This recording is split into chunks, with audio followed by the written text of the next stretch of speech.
raha natsikatra ianao tao anatin'ilay teny izay nivakiantsika dia ny zavatra miverimberina tao anatin'ilay izy dia ny resaka teny zay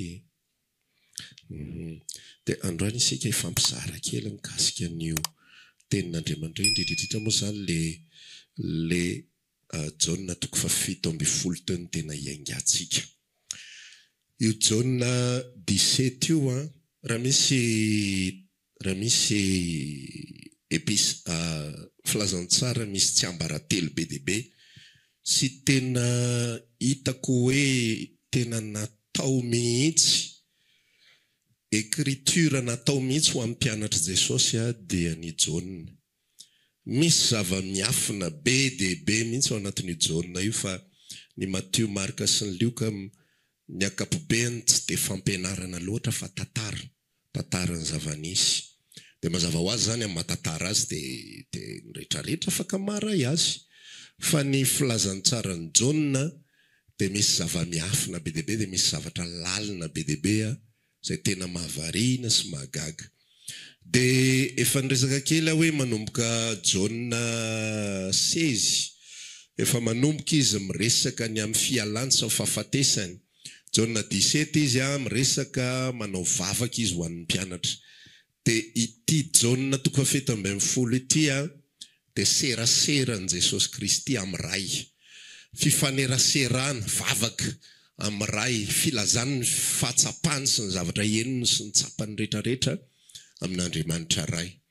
Dia ny zavatra izay nahavariana indrindra mamaky an'izy io sy mijery an'izy io fa tena ilaina jerena phrase par phrase mihitsy izy io fa tena faran'izay lalina ny zavatra resahany ao dia anisany phrase anankiray izay niteneniny teo amin'ny 4:10 iny hoe nomeko azy ny teninao. Nomeko azy ny teninao. Jerenao tsara fa ny olona rehefa faty dia miezaka izy mametraka ny zavatra sarobidy indrindra ho an'ny taranany. Maraza sadiso. Alohan'ny hafatesany dia mametraka zavatra izy izay sarobidy indrindra. Raha ohatra zany nisy zavatra, raha ohatra sarobidy indrindra ho maso ny resaka hoe fananana ohatra, dia lasa izy mitantara ny taranany dia miresaka afi daholo nareo. Zao ny anianina, zao ny anjarany anina, zao ny anjarany anina dia falany taranaka. Ohatr'izao indray ity dia samy manana ny azy eo. Raha tsy dia manana le olona dia mety zavatra hafa izay mety hoe fahendrena ny zarainy na zavatra ohatra zany. Fa tonga eto amin'ny Jesosy amin'izay andeha izy dia inona ny lova izay apetra no an'ny mpianatra, inona ny anjara izay ho apetra no an'ny mpianatra, dia tsy misy afa-tsy ny teny, tsisy hafa. Rehefa mijeritsika ao anatin'ny Baiboly eo anatin'ny filazantsara dia misy karazana olona anankitelo teo manodidina an Jesosy. 3 niveau, anankitelo ny karazany.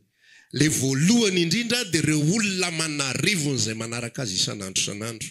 Ireo olona ireo dia ozy izy sotra masina milazany amin'ny Jaona 9 sy ny 10 hoe fantatro izy fa manaraka ahy ianareo sy ny amin'ny famantarana, izany hoe tsy noho ny amiko fa ny hinana ny mofo ianareo dia voky. Izany hoe le niveau 1 ana olombelona izay manaraka an Jesosy, izay miodiody manodidina an Jesosy, dia karazana olona mila mofo, karazana olona mila fanasitranana, karazana olona te ahita mirakla, te ahita zava-baovao, te ahita zavatra tsy fahita andavanandro. Dia reny le karazana olona voalohany. Ho an'ireny karazana olona voalohany reny dia zao ny ambarina izay rehetra manatona ange-tsisy lafo. Fantatro fa nononareo tia mofo dia hoano. Fantatro fa malemy ny tongotrao mino ianao dia sitrany ianao. Fantatro fa marary ny zanakao mino ianao, meko anao le fanasitranana. Rehefa tsy mino kosa aloha dia tezitra izy. Fa rehefa mino tonga dia omeny. Misy karazana olona be dia be tahaka an'ireo ihany koa, anankitelo izy ateo dia ireo karazana olona ireo ihany koa karazana olona izay mivavaka sy izay hitantsika eo anivony fiarahamonina. Le olona niveau 1, le olona voalohany indrindra ireo dia olona araky ny nofo. Eo am-pivavahana eo dia mahatsiaro an'izao zavatra izao hoe zay na tonga antsika namaky an'le Petera voalohany toko voalohany teo hoe ny olona araky ny nofo, ny olona izay ateraky ny nofo ny olona izay ateraky nofo dia nofo. Zany hoe rehefa nateraky dada sy mama fotsiny ny olona anankiray dia tsy afaka mieritreritra zavatra hafa izy ivelan'izay. Ny tôtô dia miteraka tôtô, aza mieritreritra mihitsy hoe lasa isaina ohatry ny olombelona ny tôtô. Ny tôtô tsy afaka nieritreritra tahaka ny olombelona. Fa nahatsoanao ary izy hoe medoro avy aty dia tsy hoe ainy midika an'ilay medoro ka ho ainy koa ny manoratra azy atseriana. Fa nidika medoro aminy dia tia ny sakafo. Zay ny fahazony an'iny, tia ny sakafo. Matoa misy miantso hoe medoro, tia ny sakafo. Dia takizay ihany koa, zay ateraky nofo dia nofo. Zay ateraky nofo dia tsy afaka nitady zava-panahy. Ireo olona izay nanaraka an' Jesosy ireo tsy afaka ireo hitady zava-panahy satria maniny nateraky dada sy mama ihany izy. Zay no mety aminy, fanasitranana mety aminy, filaminana amin'ny fidiram-bola no mety aminy, fandamina-piainana no mety aminy, fitahina rabola no mety aminy, karazana fitahina maro isan-karazana izay mamany olana vetivety fotsiny. Zay ireo olona maro be izay nanaraka an' Jesosy. Le tapo voalohany zany. Zay no mety aminy. Zay no mety aminy dia tapitra hatreo satria izy laraka ny nofo. Ny faharoa ao anatin'le izy dia zao, le karazana olona izay efa mba tsaratsara kokoa ny niveau. Le tsaratsara kokoa dia tahaka izao, karazana olona izay rehefa mitory Jesosy ny fahaverezana mandrakizay sy fiainana mandrakizay dia manomboka misy voakitika ny anatiny any hoe ay zany ny fiafaran'ity fiainana ity, ay misy fahaverezana zany, ary ay misy fiainana zany. Nde hiaraka amin'ilay rangahy ty fa izy zany ny lalana mankany, izy zany ny azona ny fiainana mandrakizay io, izy zany no afahana mitoetra ao amin'izany mandrakizay ka tsy ho very. Mbola instinct de survie na le maha-olombelona, fa mba efa nivoatra kokoa, olona mahita lavitavitra kokoa no le hoanina an'io sy sotroina an'io sy le famahana olana vetivety, fa mbola eo amin'ilay niveau ana olombelona ihany. Izy ireo karazan'olona ireo, ao am-boky ny Lioka ianao mahita an'izany tantara izany. Nisy mpianatra rehefa niresaka Jaona ihany ka ilay izy ka, Jaona toko fahenina, rehefa niresaka mikasika ny mofonaina izay nidina avy any an-danitra Jesosy, dia ozy izy ny mpianina ny laza hoe mafy zany teny zany, izany Maria zany. Reo mpianatra 7 na 7 izay nanaraka azy, dia nanaraka azy tsy noho ny amin'ny miracle, nanaraka azy tsy noho ny amin'ny mofo, fa nanaraka azy noho ny amin'ilay fampanantenana izay nomeny hoe miaraka mandova aminy amin'izany fiainana mandrakizay zany, miaraka mandova aminy amin'izany lanitra izany. Fa rehefa tonga le limity amin'ny maha-olombelona, ohatrany misy zavatra hafa, ohatrany misy zavatra tsy ihany zany ty zavatra ty, ohatrany tsy mety zany ty zavatra ty, dia lasa ry zareo ny ala.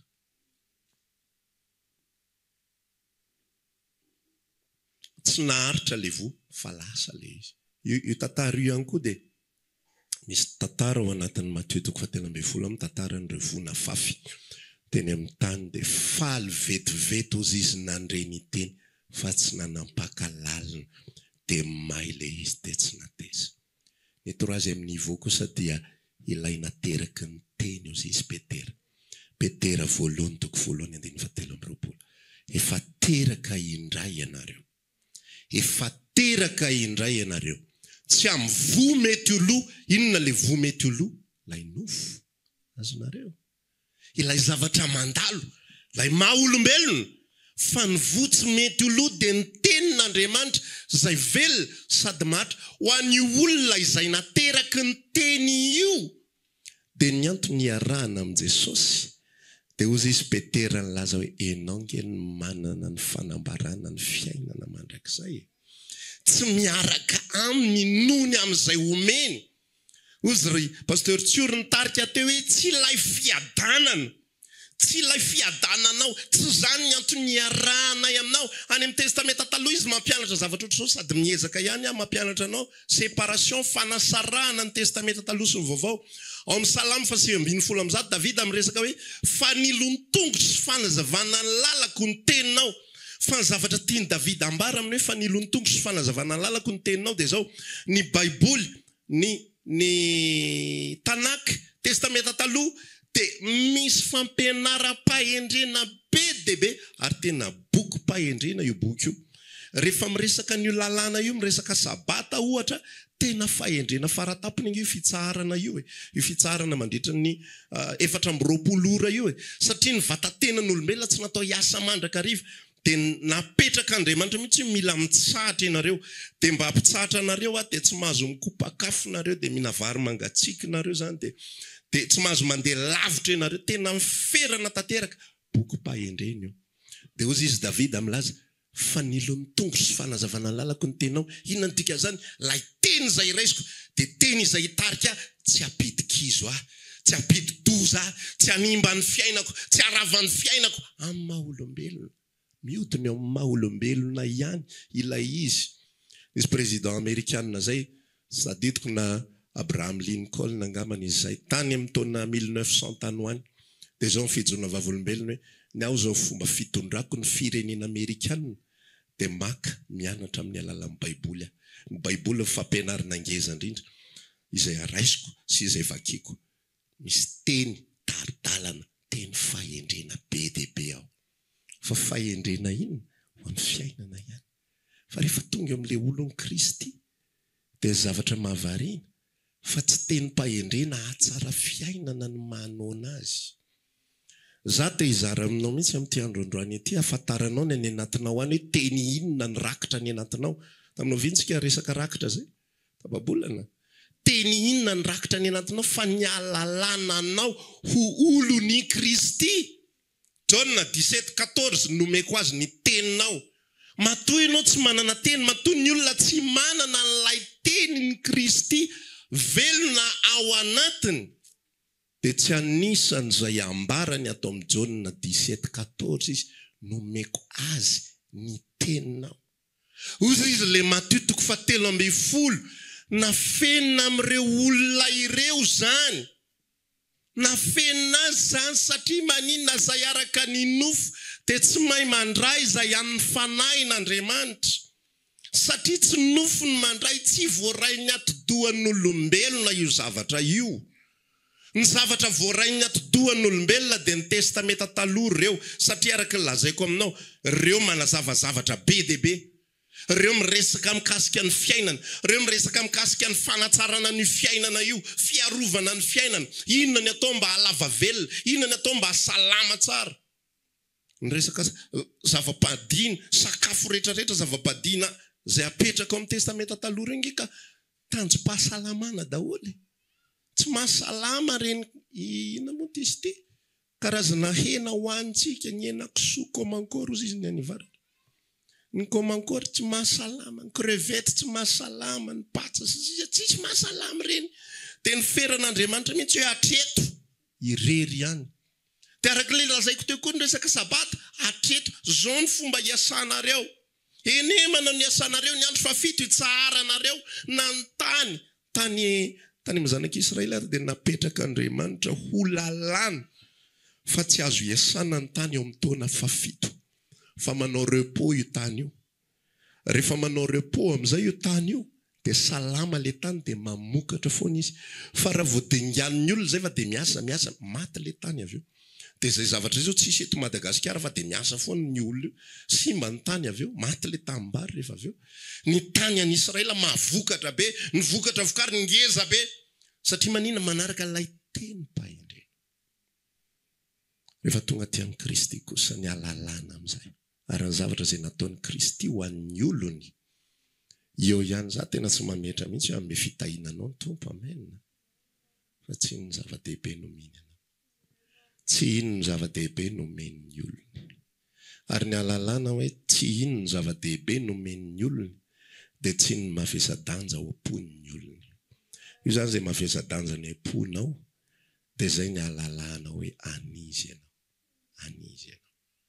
Afaka mitenitsika hoe zaho ananaka an' Jesosy tompo sy mpamonjy. Zaho efa mibebaka amin'ny fahotako rehetra. Zaho fa niala tamin'izao, zaho fa niala tamin'izao, zaho efa ohatr'izao, zaho efa ohatr'izao. Mety mbola manana ny fahalemenao ihany koa ianao. Mety mbola manana ny zavatra tsy mety ianao, mety mbola manana ianao fahazarany ratsy tsy afaka. Fa na ilay fahazarany ratsy tsy afaka, na ilay izahay efa nanao an'izao sy nanao an'izao sy nanao an'izao, dia samy tsy famantarana avokoa ilazana fa ao anatinao Kristy. Fa famantarana ilazana fa ao anatinao Kristy.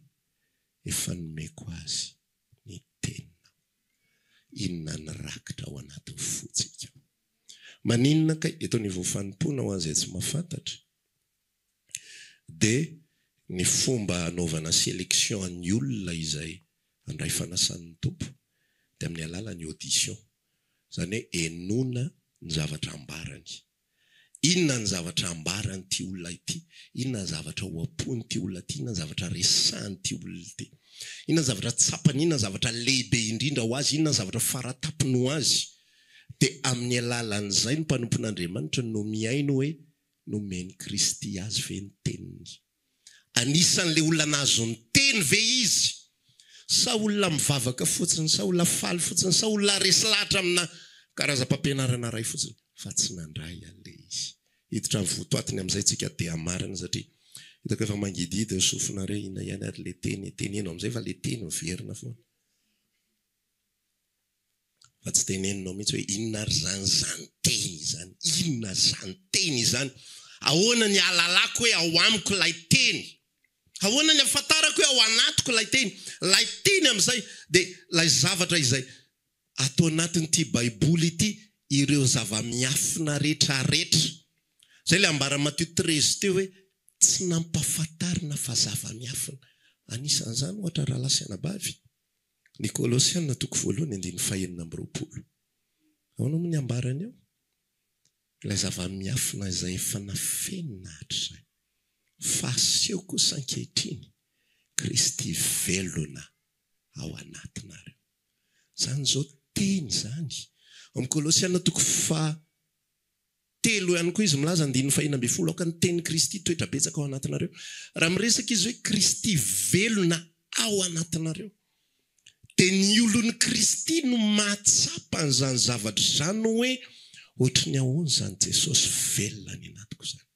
Zany Jesosy velona ny anatiko zany amin'ny fotoana reradreraka dia misy fampaherezana tsy takatra ny saina. Azonao zay le parole zay. Zay le parole. Misy fampaherezana tsy takatra ny saina miasa ny anatin'ny foko any. Amin'ny fotoana misy fahalatsahana. Dia ozy izy tsika nyresaka hoe misy accompagnement, misy tanana amin'ny tantany. Tao amin'ny tantaran'ny Paoly mampatsiahy fotsiny ny zavatra efa niresahana mba ho azonao le izy dia ho identifienao le ao anatinao. Amen. Korintana 2:2-9 tratra ny tsilo lay nofo lay vatana, fa tsy fanafody tsilo no nomena hoe ity misy fanafody manokana ho an'io tsilo io, naroana ny devolon'ny tsilo, fa inona no nomena? Ny teny no nomena. Ampoanao ny fahasoavako, fa ny heriko tanterahana ny fahalemena. Tonga dia sitrana ny anaty. Rehefa misy zavatra manjo ny fiainantsika, inona ny masitrana ny anatinao? Mahazo lasopy vao mafana, sa misy manaty-bola, tonga dia velona ny any anaty. Tonga dia mihira ay teo foany Kristy, ay teo foany. Satria nisy nanatitra zavatra. Tena milaza amintsika, zany ny olombelona ordinaire zany. Milamina izy raha vao mahazo zavatra, fa ny olon'i Kristy mahazo ny teny. Dia izy makany am-piangonana tsy mahazo vahaolana izy. Fa mandeha fotsiny any am-piangonana dia mihaino teny, dia le teny tsisy idiriny amin'ilay problema akory. Tsisy fampanantenana akory hoe ovahany io rapitso. Tsisy tenenana akory hoe mandrosoe ty fametrahako tanany ianao aminaran'i Jesosy. Ny Egiptiana hitanao omaly reo, anio reo, tsy hitanao tsony reo mandrakizay. Alleluia, amen. Olombelona ordinaire sa marsha, fa ny olon'i Kristy tsy izany no ilay. Fa ny tenin'ny Kristy no mahavelona azy. Ny révélation avy amin'ny Kristy no mamelona ny any anatiny any. Ka na dia efa mandisy fanantenana ary zavatra rehetrarehetra sy ny zavatra mitranga rehetra. Na inona mety problema, fô maheno fotsiny izy mbola tsy mivany olana. Zay tantaran'ireo mpanompon'Andriamanitra ao anatin'ny testamenta vaovao tsy mivany akamaroan'ny olan'ireo. Misy mefara amin'ny fanapahan-doha, misy mefara amin'ny fampijaliana, amin'ny fanagadrana sy ny sisa. Fa ny zavatra atokana izay tsy niala tamin'izy ireo, misy tenin'ny Kristy miresaka aminy. dia velona ny any anatiny any. Zany raha lasianabavo lovantsika ao amin'ny Kristy. Ny olon'i Kristy irery ihany rehefa mandre ny fanambarana ambarany Jaona voalohany, 3:7 voalohany, indre ny fitiavana nasehon'ny ray atsika dia netsony atsika zanak'Andriamanitra. Miaino an'izany fotsiny ny olona rehefa olona araky ny nofo. Fa ny olon'i Kristy rehefa maheno an'izany, latsaka ny ranomasony. Za tsy miteny hoe tsy izy ianao rehefa tsy latsa-dranomaso. Tsy le latsa-dranomaso ny ivony resaka, fa le voakasika ny anaty any. Amenna. Le lanjany le izy misy, le tena henonao hoe trésor le izy. Zay mantsy dika ny rakitra. Tadidinao zay, trésor. Rakitra. Manan'izao rakitra. Miafina izao izay ao anatin'ny vilany tany. Voageja manodidina izay. Nefa tsy tery. Very-hevitra izay nefa tsy mamoy fo. Ny anton'ireo zavatra rehetrarehetra satria misy tenin'Andriamanitra. Ny olona nateraka ny teny tsy vitany fotsiny hoe nateraka, fa velominy ny teny. Manina tsara izy? Velominy ny teny izy. Ny malagasy velominy vary. Zanak'Andriamanitra velominy teny. Izy na tsy mihinam-bary ary fa mareny tenin'ny ray, matanjaka ny ray izy. Izy na marary ary ka maheno ny tenin'ny ray ny fotsiny miresaka aminy. Tsy fantatro le teny a. Ary le izy tsisy formule. Hoe mba me lista, tsisy liste zany. Hoe ohatr'izay zany hoe tonga dia hoe misy zavatra ohatr'izany mihitsy mantsy rehefa marary dia tia verset, rehefa sahirana tia verset, rehefa tsy ampy vola tia verset, rehefa very-hevitra, rehefa maditra ny ankizy tia verset. Tsy izany le izy. Fa ny ilony tongotra sy fanazavana ny lalako zany zavatra zany.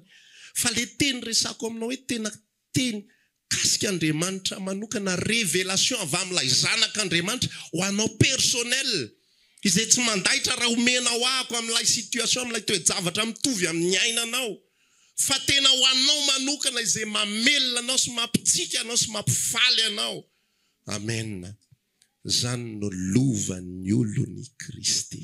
Zany ny zavatra izay raisin'ny olon'i Kristy, ary zany afatra izany no ifampizarako amintsika amin'ity androandroany ity. Ozy Jesosy miresaka hoe aza malahelo fonareo. Ankehitriny ozy izy zao tontolo zao mifaly fa ianareo malahelo. Fa ho ty fifaliana ny alahelonareo. Rehefa lasa Jesosy dia iny Jesosy hitatsika iny sady teny iny ny fanahy, sady teny ny fanahy. Fanahy izy satria velona ao anatin'ny ray, mandehandeha eny izy, dia teny izy satria mitory foana izy mitory. Fa rehefa lasa izy dia nalahelo ny mpianatra, fa ozy izy rehefa resaka tamin'ny mpianatra hoe zange tamin'ny mbola teo hoe limité be ny zavatra izay azontsika hifampizarany. Fa rehefa tonga ny fanahy izay irahan'ny ray amin'ny anarako, izy ampianatra anareo zavatra mihoatra lavitra. Mihoatra lavitra, mihoatra lavitra. Izy amelona anareo bebe kokoa. Fa za mbola limité. Dia zany zavatra zany no nomen'ny Tompo atsika. Ny afatra ho anao zany amin'ity androandroany ity dia zao. Voalohany indrindra ho an'ny olona izay mety mbola hoe vao manomboka ohatra na mety efa nanompo ny Tompo ianao fa mbola tsy tena hitanao positionao.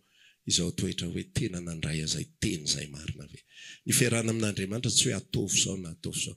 Na manao an'ilay vavaka verina ianao na tsy manao an'iny, tsy inona no inona. Azo atao iny dia azo tsy atao mitovy amin'ny hoe ina moa fanikempinoana kristianina ihany. Minao n'Andriamanitra ray tsy tompanao lanitra sy ny tany. Tsisy madiso ny fanaovana an'izany. Fa tsy inona no mamaritra inona fa le apetraka Andriamanitra ao am-ponao. Misy an'izay teny zay ve, misy an'ilay zava-miafina ve, sa inona no mampanona anao, inona ny amenony anao, inona ny témoignage-nao ao anatin'le izy. Ho antsika izay efa ao amin'ny Kristy kosa, dia misy fampatsiahivana omen'ny Tompo atsika.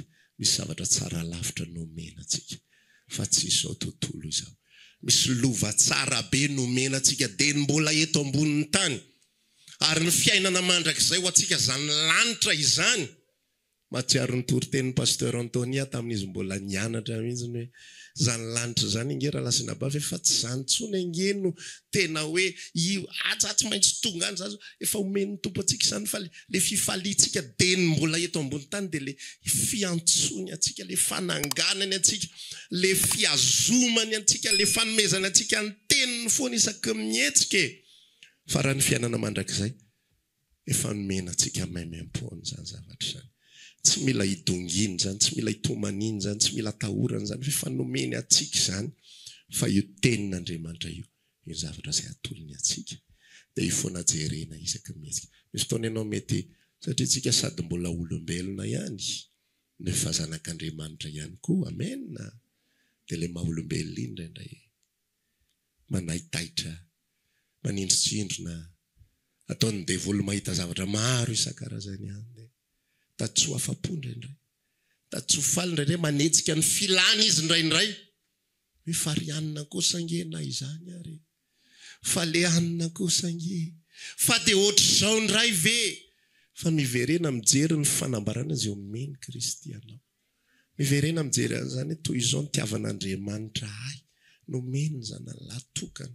Za dia anisan'ny zanak'Andriamanitra. Za dia ondry ny Kristy, ny ondriko mihain'ny feoko izy Kristy. Izy manaraka, za manome azy fiainana mandrakizay. Faly be ny ondry maheno an'izany zavatra. Faly be izy.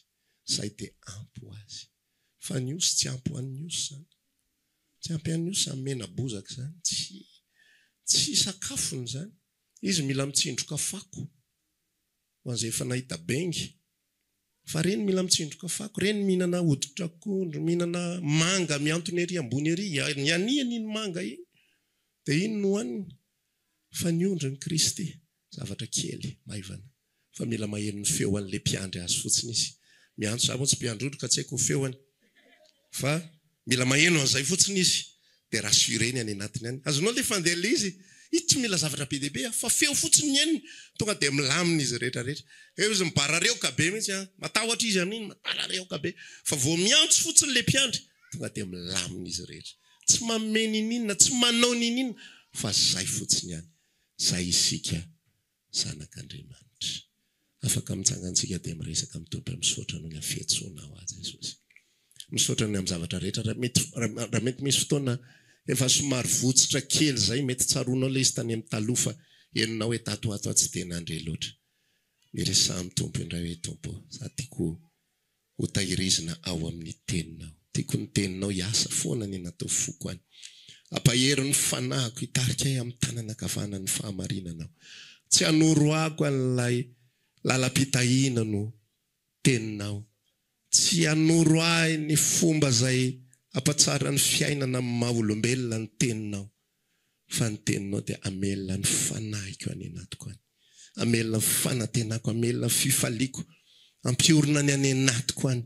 Atonga tsy salasala, atonga tsy atahotra, atonga ho feno fitsaharana ny natao foko any. Satria anao ny zavatra lehibe indrindra amiko. Tao hivavaka dia samy miresaka amin'ny tompo arak'izay nitaritany any. Raha maniry ary hivavaka aminay ianao dia tongava ary isaky ny alahady amin'ny 7 ora sasany, ny talata amin'ny 12 ora sasany, ny alarobia amin'ny 12 ora, eny Antsahamanitra 100 metatra ambany fijerena fety, trano Gribege amin'ny ankavian-dalana. Tongava soto.